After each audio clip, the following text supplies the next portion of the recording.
শুনো, এই 5টা সত্য যদি আজ তুমি বুঝে নাও, তোমার জীবন আর আগের মতো থাকবে না। কেউ তোমার জন্য আসবে না, কেউ এসে তোমার সমস্যা ঠিক করে দেবে না। নিজেকে বাঁচাতে হলে নিজেকেই লড়তে হবে, দাঁড়াতে হবে। মোটিভেশন আসে আবার চলে যায়, কিন্তু ডিসিপ্লিন থাকলে মন না চাইলেও কাজ হয়, আর কাজ হলেই জীবন বদলায়।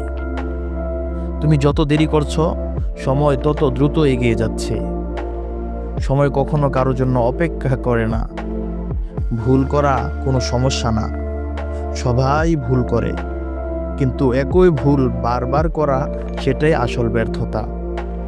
তুমি এখন যা করছো ঠিক সেটার ফলই আগামী 5 বছর পর তুমি পাবে।